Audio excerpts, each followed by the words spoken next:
Most traders think losing money is just bad luck, but Jesse Livermore, who turned $5 into $100 million, lost everything 3 times before age 22. And he said those losses were the most valuable education he ever received. Today you'll learn the exact 3-phase system Livermore built from his failures, the same framework that separated him from the 90% who never escape the gambling trap. Before we continue, drop a one-word comment describing your biggest trading struggle right now. Picture this. 1905. A 21-year-old trader sits in his apartment, completely broke for the 3rd time. Jesse Livermore had just blown $50,000, an amount worth over $1.5 million in today's money. He'd made fortunes in bucket shops using tape reading. He'd conquered the small-time operators, but Wall Street had destroyed him, twice. Here's what most traders do in this situation. They blame the market. They blame their brokers. They call it bad luck and jump right back in, hoping the next trade will be different. It's like a builder whose house keeps collapsing, and instead of checking the foundation, he just builds faster with cheaper materials. The gambler's response to losing is always the same. Play harder, play faster, find a new game. But here's what they don't understand. Hope is not a strategy. Luck is not a system. And when you're gambling instead of trading, the house always wins eventually. Livermore did something radically different. He stopped. He studied his losses like an architect examining structural failures. He documented every mistake. He wrote in his notes, "There is nothing like losing all you have in the world for teaching you what not to do.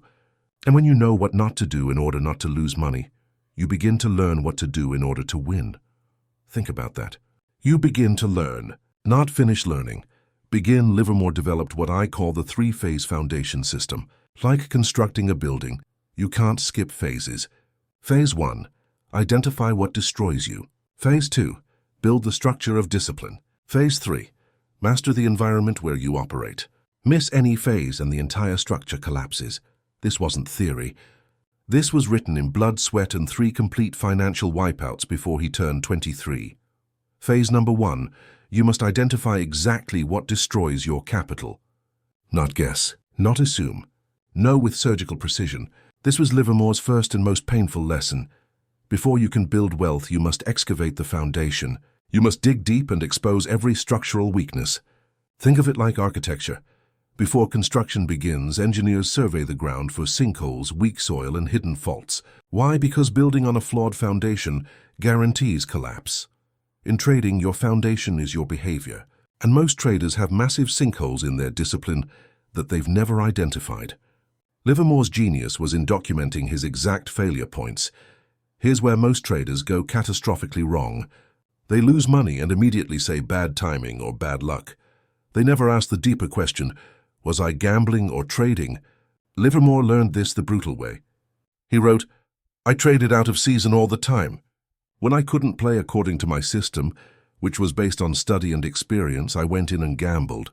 I hoped to win instead of knowing that I ought to win on form." Read that again. Hope to win versus knowing he ought to win. The amateur trades when he feels like it. The professional trades when the system says so. The amateur thinks activity equals progress. The professional knows inactivity is often the highest form of discipline. The professional does something uncomfortable. He categorizes every losing trade into one of 2 columns, system loss or gambling loss. Livermore developed a brutal self-audit. After each loss he asked, was I following my proven system or was I hoping? System losses are acceptable. They're the cost of doing business. But gambling losses, those are structural failures. He stated it directly. When you know what not to do in order not to lose money, you begin to learn what to do in order to win. Think of it this way. A master architect doesn't just design buildings. He maintains a catalog of every structural failure he's ever seen. Why certain joints fail. Why specific materials crack. That catalog becomes his foundation for success. Let me show you this in action. In 1904, Livermore made his first $10,000 through disciplined tape reading, $10,000 at age 20, equivalent to over $300,000 today. He had a system. It worked. But then he started trading without his system. He wrote, "I traded out of season all the time. The market wasn't giving him his setups, but he traded anyway. Why impatience, boredom, the need for action? He lost it all, then he built it back to $50,000. Even better, right? Wrong. May 9th, 1901, a panic day. The tape lagged. Prices on the floor diverged wildly from the ticker. His system couldn't function in that chaos. But instead of stepping aside, he kept trading. He lost 50,000 in a single day. Same mistake. Different scale. Trade without your system, lose everything. The foundation always matters, but identifying what destroys you means nothing without the next critical element. Because even if you know your weaknesses, you'll still fail spectacularly if you miss phase 2, building the structure of absolute discipline. Phase number 2, construct an unbreakable system and never deviate. Not when you're winning, not when you're losing, not when you're bored, never. Once you've excavated the foundation and identified your weaknesses, you must build the structural framework.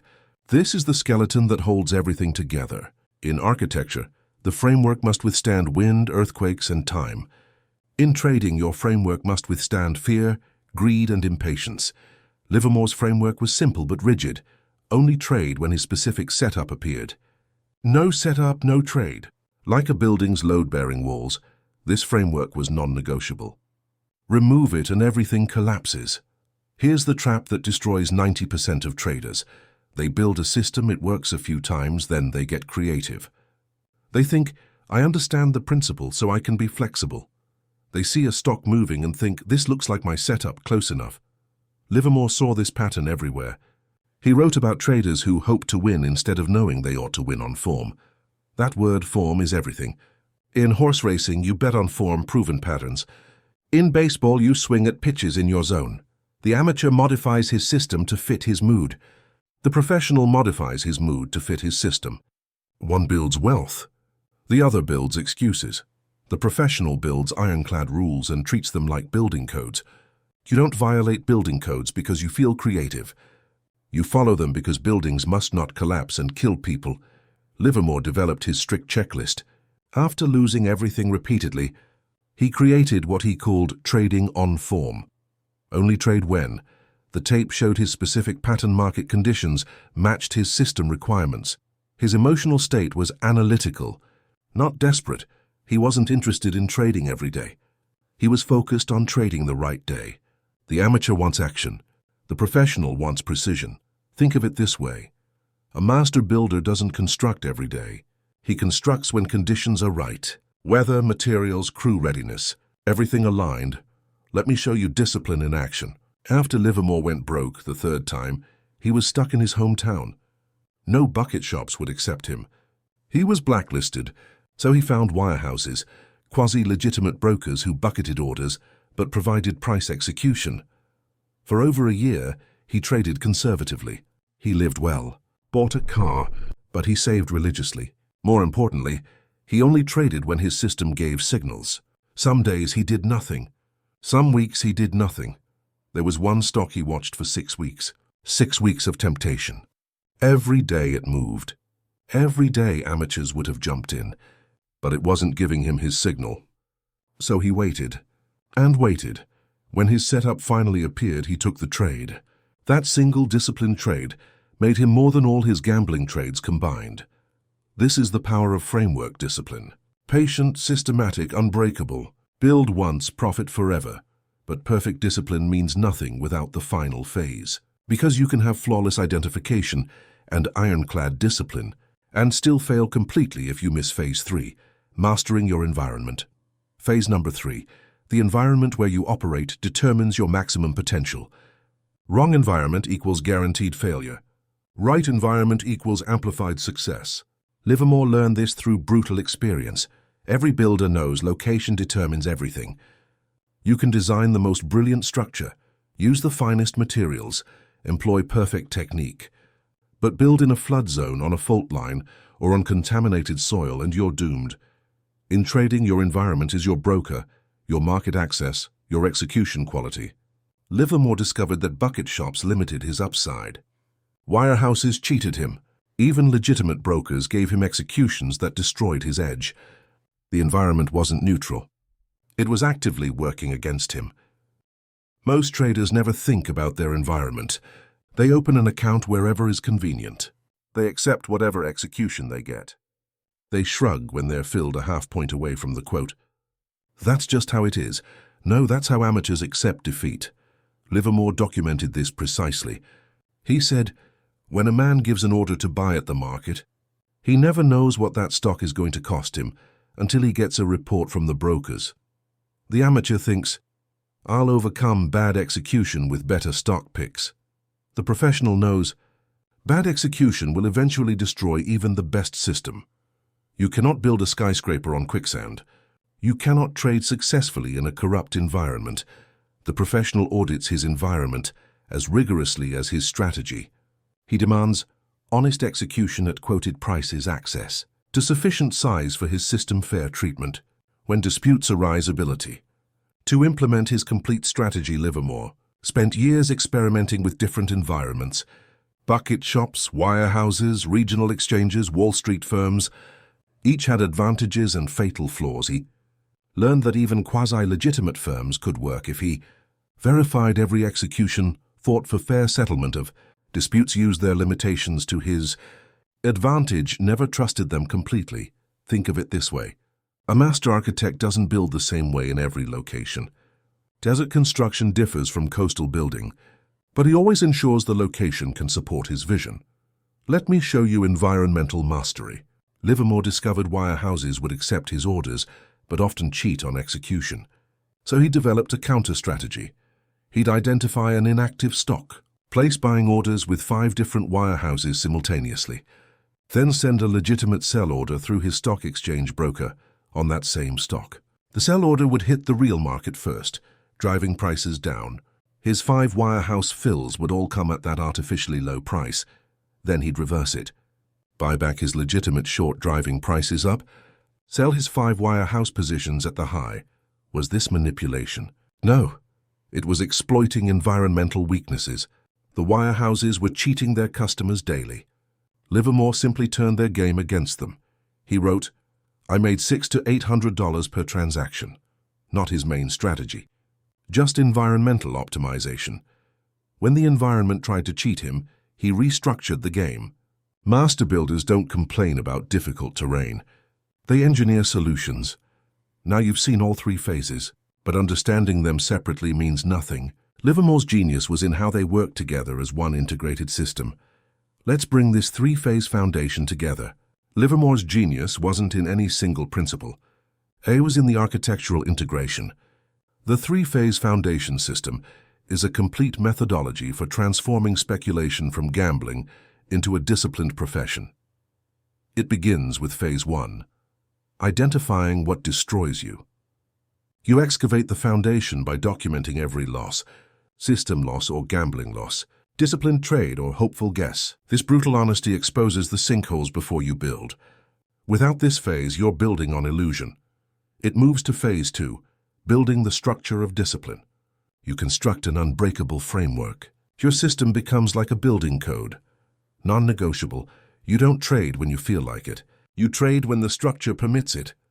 Without this phase, you have knowledge but no implementation.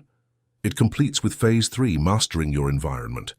You select your location with the same care an architect chooses building sites. Wrong environment, wrong results. Period. You audit execution quality. You fight for fair treatment. You engineer solutions when the environment resists. Without this phase, even perfect strategy fails. This is not a pattern. This is not a tip. This is a complete mental architecture for trading mastery. The transformation. Here's what this really means. The 90% who fail never complete phase 1. They lose money and blame luck. They never excavate their true weaknesses. They keep building on flawed ground. The 9% who progress past phase 1 still fail at phase 2. They identify their mistakes but lack the discipline to avoid them.